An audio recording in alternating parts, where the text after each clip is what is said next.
और झारखंड आपके साथ, मैं हूं शिप्रा झा। झारखंड की महिलाओं के लिए आज बड़ा दिन है, क्योंकि हम आपको बड़ी खबर बता दें। आज से मैया सम्मान योजना की शुरुआत होने जा रही है और पाकुड़ से मुख्यमंत्री हेमंत सोरेन इस योजना की शुरुआत करेंगे। महिलाओं के खाते में 1,000 रुपए दिए जाएंगे और ऐसी 57,000 महिलाएं होंगी जिनके खाते में 1,000 रुपए जाएंगे। 31 अगस्त से पहले पैसे उनके अकाउंट में भेजे जाने वाले हैं। तो बड़ी खबर आपको बता रहे हैं और ये बड़ा तोहफा सरकार की तरफ से महिलाओं को रक्षाबंधन के पहले अब हेमंत सोरेन की तरफ से आज ही मुख्यमंत्री मैया सम्मान योजना की शुरुआत की जानी है। और देखिए 57,000 महिलाएं हैं जिनको इसका लाभ मिलेगा।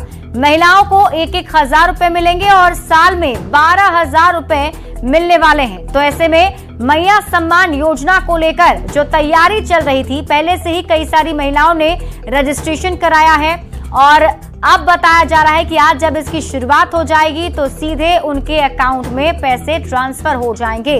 31 अगस्त से पहले ही सरकार का ये आदेश है कि अकाउंट में पैसे डाल दिए जाएं। न्यूज़ 18 संवाददाता अविनाश कुमार अधिक जानकारी के साथ जुड़ गए हैं। अविनाश, मैया सम्मान योजना एक महत्वाकांक्षी योजना हेमंत सरकार की, आज इसकी शुरुआत होने वाली है। क्या कुछ तैयारी है और किस तरीके से बड़े पैमाने पर आज इसे लॉन्च किया जाएगा? तो अविनाश से हम जुड़ेंगे और इसको लेकर तैयारियों की बात भी करेंगे, क्योंकि देखिए आज मुख्यमंत्री हेमंत सोरेन जो हैं पाकुड़ जाने वाले हैं और पाकुड़ में ही इस योजना की शुरुआत की जाएगी। आज से ही मैया सम्मान योजना की शुरुआत होनी है, जिसमें महिलाओं के खाते में 1,000 रुपए दिए जाने हैं। न्यूज़ 18 संवाददाता अविनाश कुमार अधिक जानकारी के साथ जुड़ गए हैं। अविनाश, आज से इस योजना की शुरुआत होने वाली है और कई लोगों को इंतजार भी था इस योजना का। कितनी बड़ी तैयारी आज होने वाली है और क्या कुछ मुख्य कार्यक्रम होंगे? सही कहा आपने।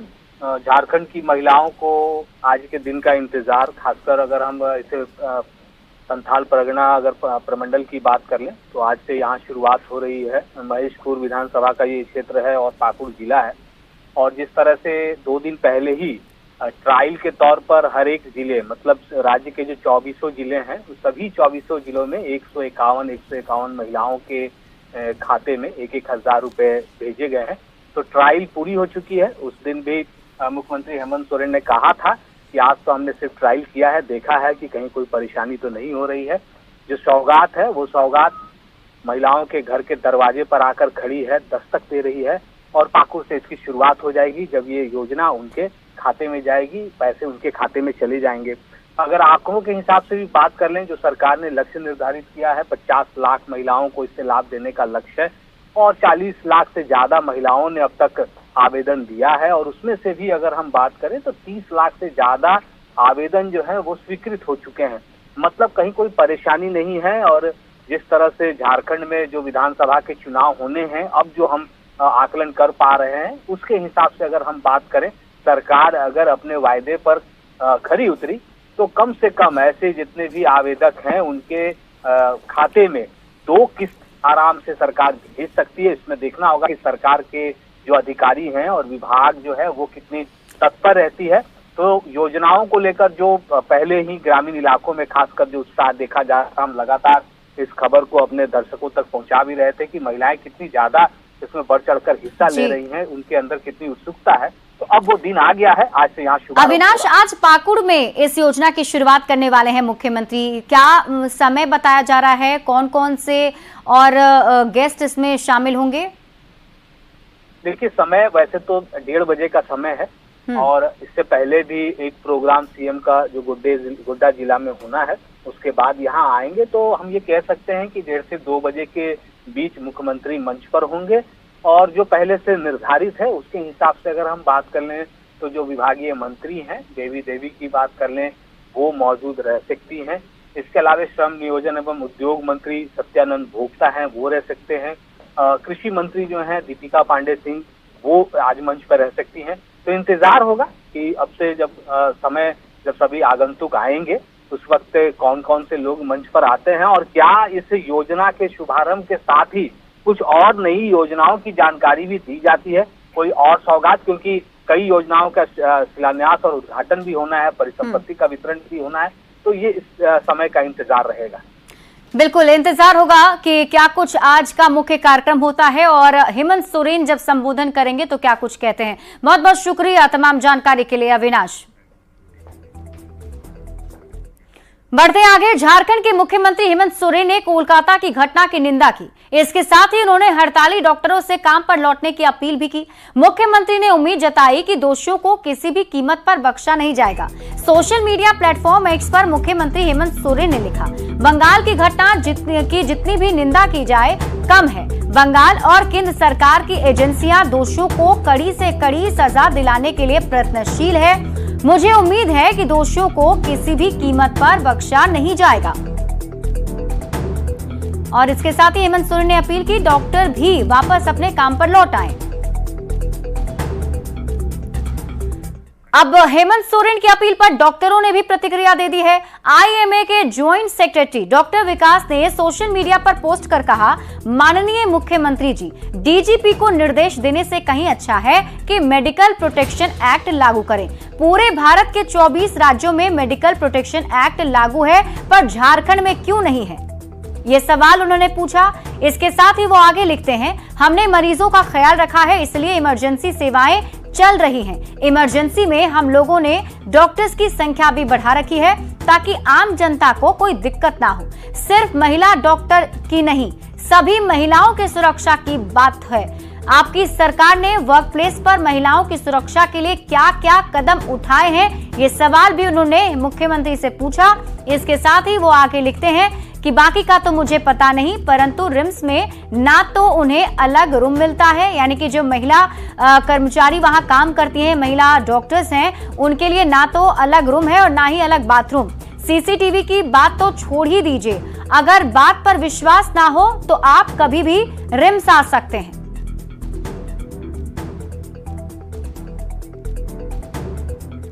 हेमंत सोरेन के पोस्ट को सभी राजनीतिक दलों ने समर्थन दिया है और डॉक्टरों से वापस काम पर लौटने की अपील की है। का हड़ताल और उससे जो जनजीवन प्रभावित हुआ, ये बहुत सोचने वाली बात है। डॉक्टर धरती के भगवान होते हैं और मरीजों का उचित इलाज हो, लोगों की जान बच सके, यही मेन कंसर्न है हमारे सीएम साहब का, हेमंत जी का। और हेमंत जी ने अपील की है। निश्चित तौर पर मुझे पूरा विश्वास है अपने डॉक्टर बंधुओं पर कि उनकी अपील पर एक सकारात्मक प्रतिक्रिया आएगी डॉक्टरों की तरफ से, और एक संवेदनशील मुख्यमंत्री का जो कर्तव्य होता है उसमें कहीं पीछे नहीं हटेंगे। कि हमारे शुभचिंतक डॉक्टर, हमारे झारखंड के शुभचिंतक डॉक्टर, वो और जो भी हमारे ट्रेनर हैं, वो अपने काम पे लौटे, नर्सेस काम पे लौटे और झारखंड की जनता के हित में उनकी सेवा। देखिए, कोलकाता में जिस तरह से घटना हुई है वो देश को शर्मसार करने वाली घटना है। समाज इसको परमिट नहीं करता है। राज्य में भी डॉक्टर, स्वाभाविक सी बात है, उनके एक सहपाठी की, सहयोगी की हत्या हुई है, जघन्य अपराध हुई है, बलात्कार हुई है, तो लोग आक्रोशित रहेंगे। हाँ, लेकिन ये भी देखना है कि आंदोलन करते के साथ में ये किसी समाज के किसी पेशेंट हो, मरीज हो या किसी बहुत इमरजेंसी हो, वो प्रभावित नहीं हो। हम अपील करेंगे कि आंदोलन करते रहे, लेकिन साथ में मरीजों को भी सेवा करते रहे। कोलकाता में ट्रेनी महिला डॉक्टर के साथ हुए रेप और हत्या के खिलाफ लोगों में उबाल है। धनबाद के सुदामडी रिवर साइड लाल मैदान से बीजेपी के बैनर तले युवाओं ने कैंडल मार्च निकाला। 2 मिनट का मौन रखकर आत्मा की शांति के लिए ईश्वर से प्रार्थना की और दोषियों को कड़ी से कड़ी सजा देने की मांग की गई। हम लोग निकाले हैं कलकत्ता में जो महिला चिकित्सा कर्मी, जो लेडी डॉक्टर थी, उनके साथ दुराचार और निर्मम हत्या के विरोध में आज हम लोग विरोध मार्च, कैंडल मार्च निकाले हैं। और हम लोग देश की सरकार से मांग करते हैं, ममता बनर्जी से मांग करते हैं कि उनके हत्यारों को पकड़ के फांसी की सजा दी जाए। इंसान तो बोलते रहे, सरकार बोलती है बेटी पढ़ाओ बेटी बचाओ, बेटी पढ़ तो रही है लेकिन बेटी बच नहीं रही, उनकी सुरक्षित नहीं है। तो हम लोग चाहते हैं कि उनको जल्द से जल्द न्याय मिले, जितने भी है उसमें दोषी सबको सब फांसी की सजा होनी चाहिए।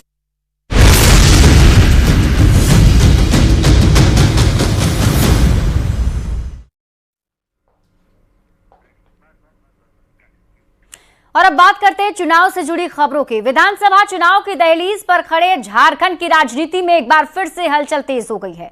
कल तक जहां चंपाई सोरेन और लोबिन हेम्ब्रम के बीजेपी में जाने की चर्चा थी, वहीं आज लोबिन हेम्ब्रम और चंपाई सोरेन की मुलाकात ने कई सवाल खड़े कर दिए हैं।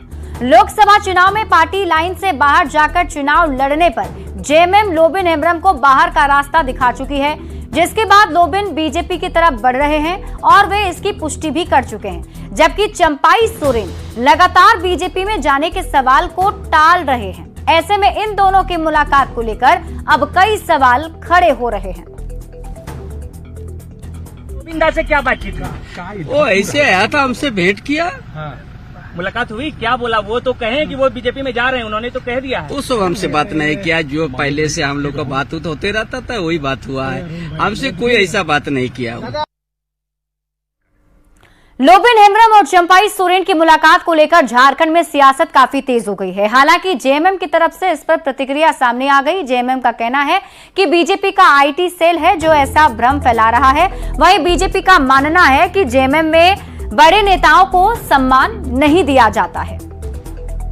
मिलने जाएगा और कोई मिल लिया तो वो कोई गुनाह नहीं हो गया, और मुझे पूरा विश्वास ही नहीं, यकीन है चंपाई बाबू हम लोगों के अभिभावक हैं, गार्जियन हैं।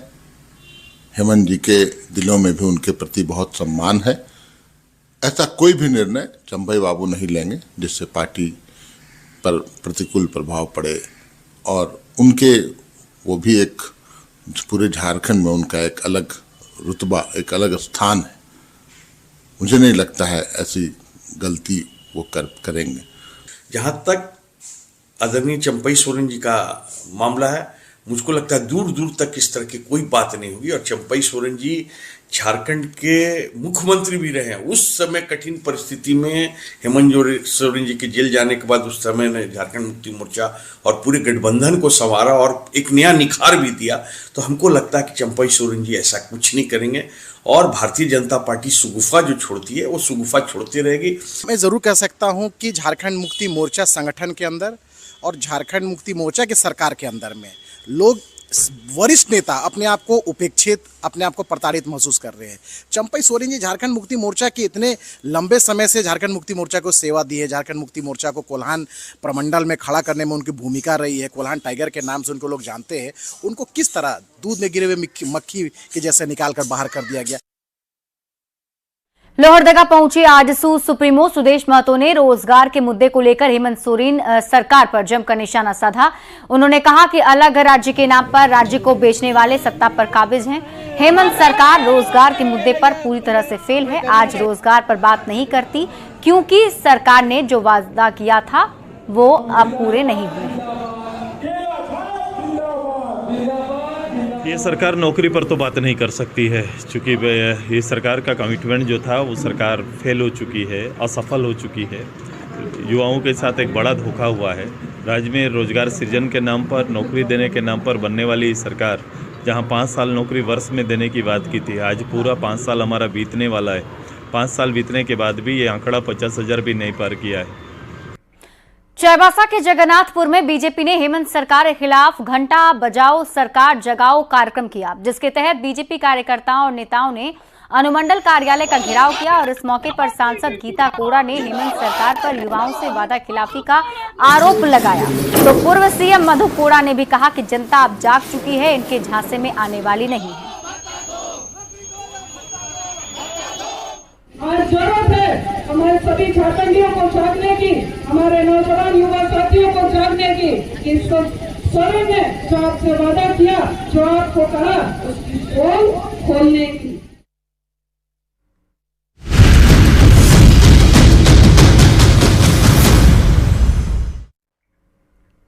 धनबाद में कांग्रेस का प्रधान कार्यालय पिछले 13 साल से बंद है। जिला परिषद की जमीन पर बने इस भवन को कोर्ट के आदेश पर सील किया गया है, लेकिन कांग्रेस विधायक अनूप सिंह का आरोप है कि जिला परिषद की अध्यक्ष बीजेपी की हैं और वो इस भवन को खुलने नहीं देना चाहती हैं, जिस पर जिला परिषद अध्यक्षा ने पलटवार करते हुए कहा है कि अनूप सिंह को मामले की जानकारी नहीं है। जब मामला कोर्ट में है तो कोई उसमें दखल नहीं दे सकता। इस मामले में बीजेपी ने भी जवाब दिया और कहा कि सरकार उनकी है, मंत्री उनके हैं, फिर भी भवन को गलत तरीके से बंद रखने का आरोप बेबुनियाद है। सरकार ने ऑलरेडी ये लिख कर दे दिया कि आप इसका रेंट तय करा दीजिए और इनको भवन वापस कर दीजिए, लेकिन जब जिला परिषद चेयरमैन ही आपका नहीं है, वो बोर्ड में पारित ही नहीं करना चाहता है, तो आप इसको कैसे कर सकते हैं? उसका अधिकार है कि वो बोर्ड में किस चीज को लाता है कि नहीं लाता है। जब हमारा चेयरमैन आएगा तब हम पारित करेंगे इसको। एक तो उनके द्वारा ये गलती हुआ कि जिला परिषद के जमीन पे उन्होंने भवन बनाया, तो उसका कोई एनओसी जिला परिषद से नहीं लिया गया। इसका दूसरी बात है कि ये मामला न्यायालय में है और कोर्ट के केस पे तो हम कुछ नहीं कर सकते हैं ना। इसका आदेश तो कोर्ट ही देगा ना कि इसको खुलवाना है कि नहीं खुलवाना है। तो न्यायालय से इसको ऑर्डर दिलवाते हैं, फिर उसके बाद वो अगर हम लोग पे आरोप लगाए तो हम लोग को समझ में आता है। सरकार उनकी, मंत्री उनके, सब लोग आ करके मंत्री लोग यहाँ बयान दे के गए वहाँ पे कि अब एकदम कुछ दिनों के अंदर ये खुलने वाला है। ये नाटक किसको दिखा रहे हैं? जिला परिषद पे आरोप लगा रहे हैं कि अरे कोई जिला परिषद नहीं भैया, आप जिला परिषद क्या है? जिला परिषद जिला जो और भी लोग तो बंद था, तो सब खुल गया ना कोर्ट में जाके अपना लिए। जब अब मामला न्यायालय में है तो भाजपा जिला परिषद क्या मतलब है? बोकारो में आनंद मार्ग की साध्वी की आत्मदाह के बाद आनंद मार्ग संस्था की ओर से आक्रोश मार्च निकाला गया, जिसमें हजारों की संख्या में शामिल हुए संस्था के साधु साध्वी और आम लोग भी शामिल हुए। आरोपियों को सजा और संस्था को जमीन के बदले मुआवजा देने की मांग की गई। दरअसल पेटरवार प्रखंड की दारीदा पंचायत में सड़क निर्माण के लिए स्कूल भवन तोड़ने से आहत एक आनंद मार्ग संस्था से जुड़ी महिला ने सोमवार को आत्मदाह कर लिया था। आरजी कर मेडिकल कॉलेज के अंदर जो डॉक्टर का जो हत्या हुई है और बलात्कार हुआ है, हम उसकी कड़ी निंदा करते हैं और हमारी ये मांग है कि जितने भी दोषी हैं उन सभी दोषियों के ऊपर जो कड़ी कार्रवाई जो वहाँ पे की जाए, क्योंकि इस केस को जो दबाने की कोशिश हो रही है, जिसके तहत अभी जो पोस्टमार्टम की रिपोर्ट आई है वो ये कह रही है कि ये ज़्यादा लोगों ने जो बलात्कार किया है, ज़्यादा लोगों का इसमें इन्वॉल्वमेंट है। तो कहीं ना कहीं प्रदेश की सरकार, वहाँ का प्रशासन जो है उन गुनहगारों को बचाने की कोशिश कर। बोकारो में यूपी के सहारनपुर की नक्काशी की झलक देखने को मिल रही है। सहारनपुर से आए कारीगर शहर में सोफा, चेयर और कई लकड़ी के सामानों को बेच रहे हैं। सोफा सेट की कीमत 8,000 से लेकर 60,000 तक है। देखिए न्यूज 18 संवाददाता मृत्युंजय कुमार की रिपोर्ट। उस दौरान उत्तर प्रदेश के चुनावी सभा में प्रधानमंत्री नरेंद्र मोदी ने सहारनपुर के लकड़ी के कारीगरी की बात खुले मंच से कही थी। हालांकि उस समय लोग कारीगरी के बारे में नहीं जान रहे थे, लेकिन बोकारो में सहारनपुर के कारीगरों के बनाए सोफा, झूला, चेयर सहित अन्य सामानों की बिक्री की जा रही है। हम तस्वीर दिखाना चाहते हैं कि बोकारो का यह सेक्टर 4 सर्कस मैदान के पास सहारनपुर से आए जो व्यवसायी हैं वो खुले आसमान के नीचे जो हैं वो वहाँ के नक्काशी किए हुए लकड़ी के सामान, सोफा, झूला और चेयर सहित अन्य सामानों की बिक्री कर रहे हैं। सर हम आते हैं जब मेला लगता है, मेले में माल बेचते हैं हम लोग। अच्छा बाहर जो मतलब मेला खत्म हो जाता है तो थोड़ा हल्का रेट कर बाहर रख के उसको निकाल देते हैं। तो नक्काशी अच्छा लगा, इसीलिए हमने रुका और थोड़ा ये सब चीज़ देखने का मौका मिला। कभी कभी देखने को मौका मिलता है, बराबर तो ये सब चीज़ मिलता नहीं है। जिस प्रकार सहारनपुर से आए जो दुकानदार है उसने बताया कि बोकारो में जो लोग हैं इसको पसंद करते हैं और हम लोग इसकी बिक्री भी करते हैं, और जिस प्रकार से हम लोग बाहर मेले में लेकर आते हैं अब इसको हम ले नहीं जा सकते हैं, इसीलिए ये लोग जो हैं कम कीमतों पर इसकी बिक्री कर रहे हैं और इनकी परेशानी जो है इन्होंने बयां की है, लेकिन इनकी समस्या भी बहुत है। लेकिन बोकारो के लोगों को सहारनपुर की नक्काशी किए हुए लकड़ी के सामान जरूर वो लोगों को बोकारो में ही उपलब्ध करा दे रहे हैं। मृत्युंजय कुमार, न्यूज 18 बोकारो। और यहाँ रुक एक छोटे से ब्रेक के लिए, जल्द लौटते हैं वापस।